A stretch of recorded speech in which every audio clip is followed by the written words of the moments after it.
Hello friends, welcome to my channel one step to success. कैसे हैं आप सब? जैसा कि आप सब जानते हैं गाइस, अभी छत्तीसगढ़ में टीचर एलिजिबिलिटी टेस्ट का आयोजन किया जा रहा है। टीईटी का आयोजन किया जा रहा है जून के महीने में। फ्रेंड्स, हम आपके लिए यहाँ पे सीजी टेट से रिलेटेड जितने भी सिलेबस में जो भी सब्जेक्ट हैं, सबकी प्रिपरेशन की यहाँ पे क्लासेस स्टार्ट करने जा रहे हैं।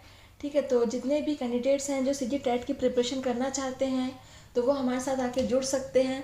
तो आज से हम क्लासेस स्टार्ट कर रहे हैं और कंटिन्यू ये चलती रहेंगी सीजी टेट के एग्ज़ाम तक।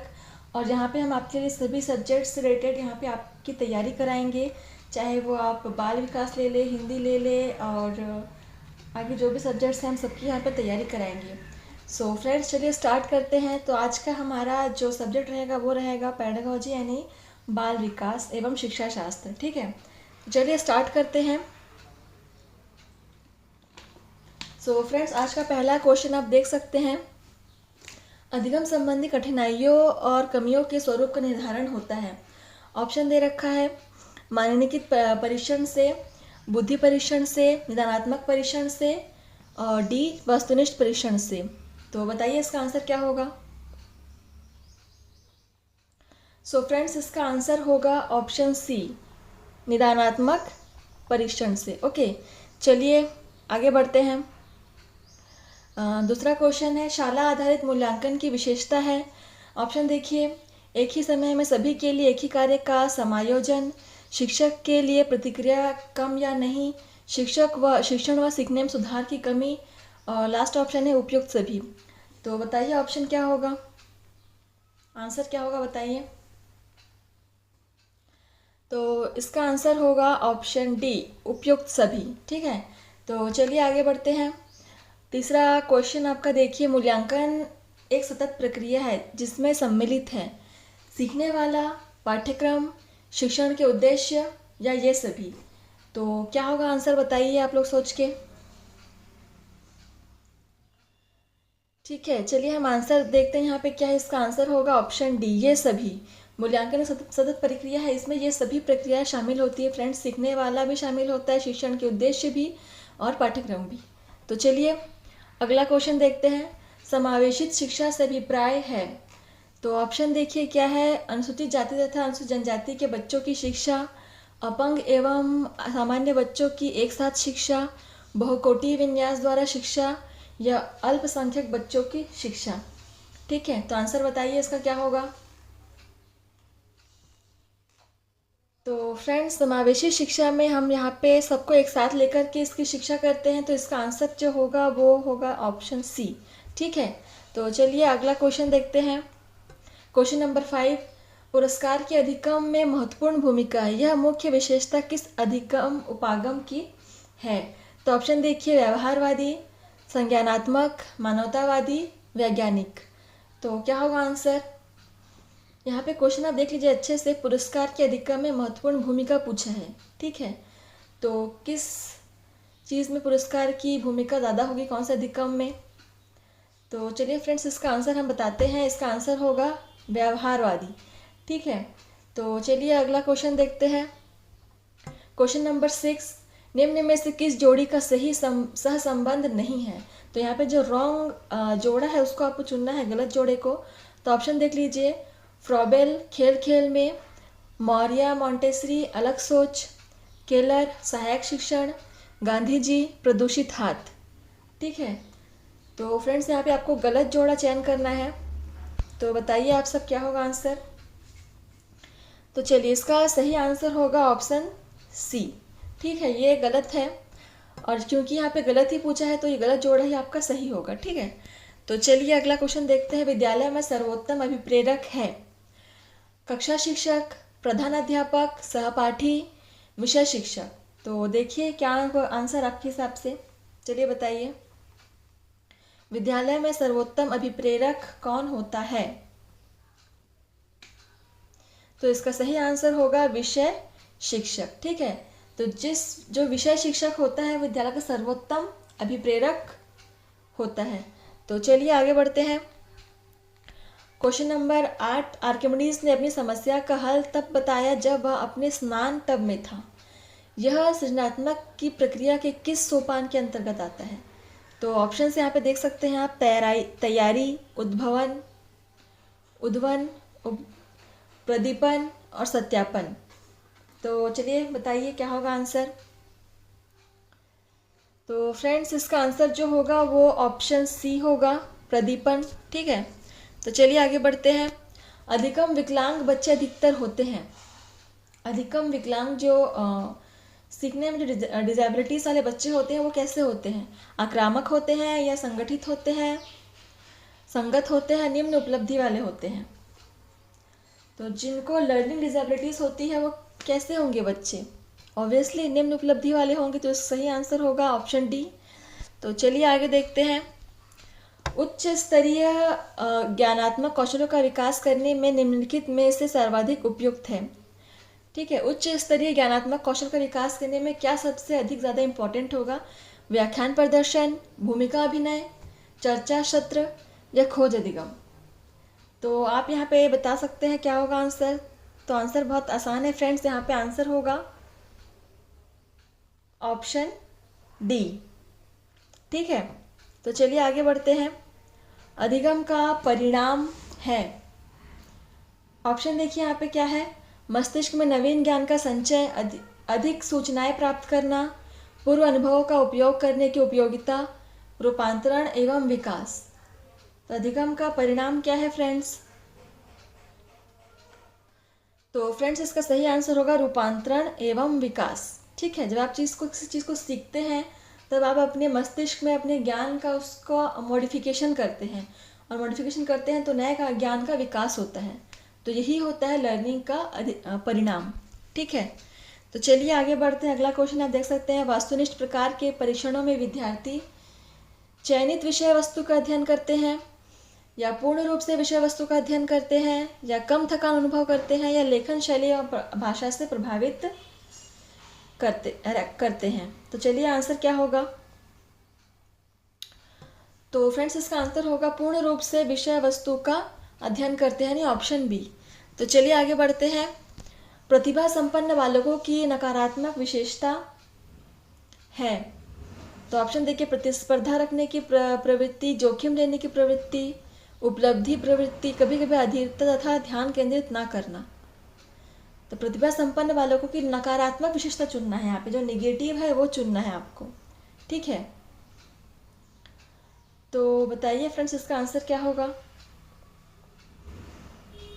तो फ्रेंड्स इसका आंसर यहाँ पे आप देख सकते हैं बी होगा, जोखिम लेने की प्रवृत्ति। ठीक है, तो चलिए अगला देखते हैं। विद्यार्थियों में नैतिक मूल्य का विकास महत्वपूर्ण होता है, इस पर आप विकास के लिए क्या करना चाहेंगे? नैतिक मूल्य संबंधित कार्यों द्वारा उत्साहवर्धन करेंगे, व्याख्यान का आयोजन करेंगे, या नैतिक मूल्यों पर आधारित कहानियों का प्रदर्शन करेंगे, या स्वयं को आदर्श के रूप में प्रस्तुत करेंगे? तो बताइए, नैतिक मूल्यों का विकास करने के लिए आप क्या करेंगे? तो इसका आंसर होगा ऑप्शन डी, स्वयं को आदर्श के रूप में प्रस्तुत करेंगे। ठीक है, तो चलिए अगला क्वेश्चन देखते हैं यहाँ पे क्या है। शरीर का विकास उसके अंगों, इंद्रियों तथा शक्तियों का विकास का होना चाहिए। जहाँ तक संभव हो बालक की आंतरिक क्षमताओं का स्वच्छंद विकास करना चाहिए। बालक को जीना सिखाना शिक्षक का कार्य यही है। उपयुक्त कथन किसने कहा था? रूसो ने, महात्मा गांधी ने, रविंद्रनाथ टैगोर ने, या फ्रॉबेल ने? चलिए बताइए किसने कहा था ये। सो फ्रेंड्स इसका सही आंसर होगा ऑप्शन बी।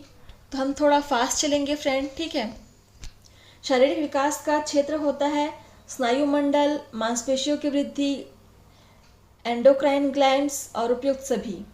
तो बताइए इसका आंसर क्या होगा। शारीरिक विकास का जो क्षेत्र होता है वो क्या होता है? तो इसका आंसर होगा उपयुक्त सभी। ठीक है, तो चलिए आगे बढ़ते हैं। क्वेश्चन नंबर 17, निम्न में से बहुबुद्धि का प्रकार नहीं है। भाषाई बुद्धि, स्थानिक बुद्धि, अंतर्वैयक्तिक बुद्धि, विश्लेषण बुद्धि।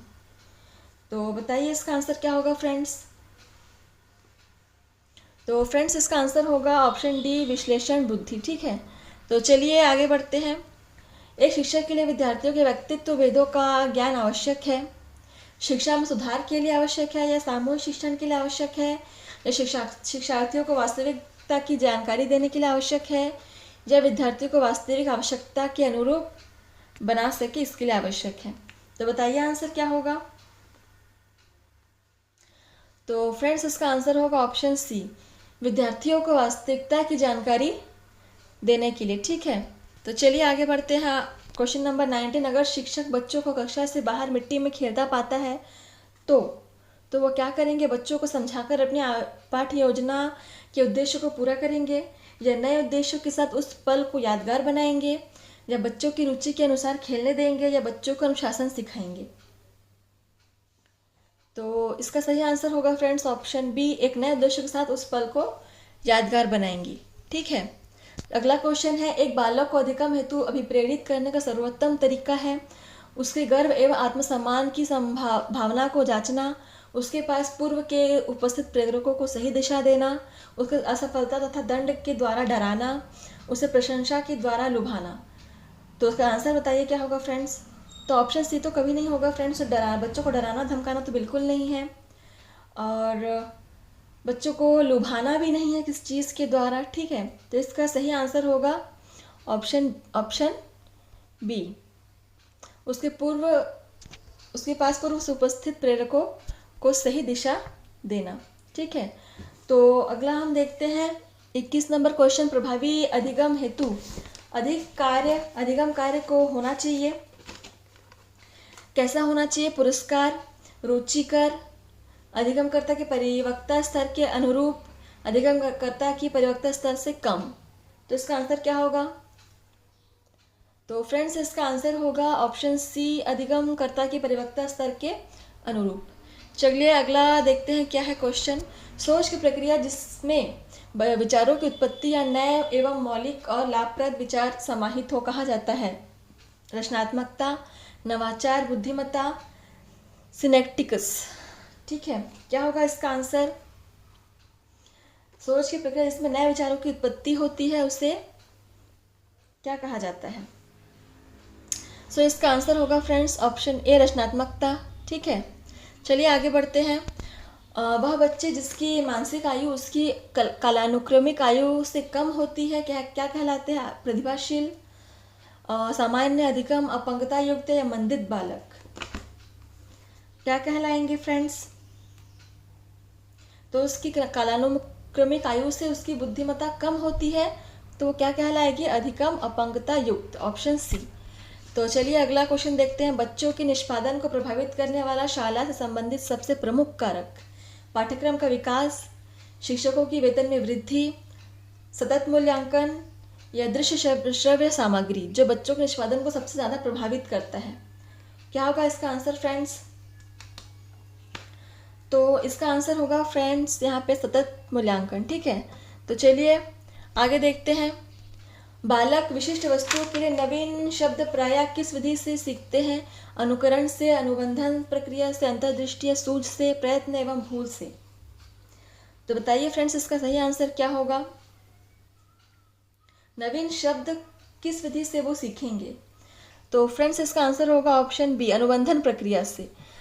तो चलिए अगला क्वेश्चन देखिए, विद्यार्थियों में समस्या समाधान योग्यता के पोषण का महत्वपूर्ण तरीका विमर्शक अभिवृत्ति निर्माण को उत्प्रेरित करता है, या उन समस्याओं पर बल देना जो उसके लिए वास्तविक है, या औपचारिक तर्कणा तकनीक का प्रशिक्षण देना, या सर्वमान्य उत्तर देने या स्वीकार करने से इनकार करना। तो इसका आंसर क्या होगा फ्रेंड्स।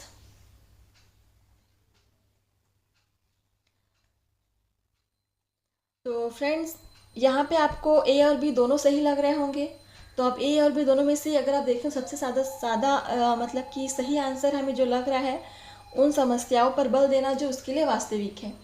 ठीक है, तो चलिए आगे बढ़ते हैं, बालक अपने वातावरण के साथ अंतःक्रिया द्वारा अपनी स्वयं की समझ का निर्माण कर लेते हैं, यह कथन दिया था, किसने दिया था यह कथन कि बालक अपने वातावरण के साथ अंतःक्रिया द्वारा स्वयं अपनी समझ बनाते हैं। तो फ्रेंड्स यह कथन दिया था पियाजे ने। ठीक है, तो चलिए आगे बढ़ते हैं, एक बालक की मानसिक आयु 15 वर्ष है और शारीरिक आयु 12 वर्ष है, उसकी बुद्धि लब्धि होगी, तो निकालिए उसकी बुद्धि लब्धि क्या होगी, जल्दी से निकालिए फ्रेंड्स। तो फ्रेंड्स हम आंसर बताते हैं, इसका जो आंसर होगा ऑप्शन सी होगा, 80 होगा। ठीक है, तो चलिए आगे बढ़ते हैं, निम्न में से सही कथन का चयन कीजिए। ऑप्शन ए, एक विद्वान को अपना विषय तैयार करने और कक्षा में जाने की आवश्यकता नहीं है। यह अनुभवी अध्यापकों के लिए आवश्यकता नहीं है कि वे कक्षा में जाने से पूर्व तैयारी करें। यह अध्यापक के अनुभव अथवा विद्वता का विचार किए बिना प्रत्येक अध्यापक को हर बार कक्षा में जाने से पूर्व तैयारी करना आवश्यक है। यह कुशल अध्यापक बिना तैयारी के कक्षा में काम चला सकता है। तो देखिए फ्रेंड्स, विद्यापक को कितना ही ज़्यादा नॉलेज क्यों ना हो, कितना ही विद्वान क्यों ना हो, लेकिन हर बार जब वो कक्षा में जाता है पढ़ाने के लिए, उसे अपने विषय की तैयारी करना अनिवार्य है, उसे करना चाहिए। तो सही आंसर होगा ऑप्शन सी। ठीक है, तो चलिए अगला, अब ये हमारा लास्ट क्वेश्चन है फ्रेंड्स। चलिए देखते हैं क्या क्वेश्चन है। किसने कहा था, क्या कहा था, देखते हैं। अन्य बालकों की विभिन्नताओं के मुख्य कारणों को प्रेरणा, बुद्धि, परिपक्वता, पर्यावरण संबंधी उद्दीपन की विभिन्नता द्वारा व्यक्त किया जा सकता है। किसने कहा था, मोर्स एवं विंगो ने, या गैरिसन व अन्य, क्रो एवं क्रो, या स्किनर ने। तो चलिए फ्रेंड्स बताइए किसने कहा था यह। सो फ्रेंड्स इसका आंसर होगा option C, crow and crow ने कहा था। तो फ्रेंड्स आज के लिए बस इतना ही। तो हम इस तरीके से बाल विकास का डेली 30 क्वेश्चंस हम सॉल्व करेंगे। तो फ्रेंड्स अगर आप हमारे साथ सीजी टेट की प्रिपरेशन करना चाहते हैं तो हमारे साथ चैनल में बने रहिए। हाँ, और अगर आपको वीडियो पसंद आती है तो आगे शेयर एंड कमेंट कीजिए। ओके फ्रेंड्स, चलिए हम अब आगे और अगले क्लास के साथ आपसे मिलेंगे। ठीक है, थैंक यू।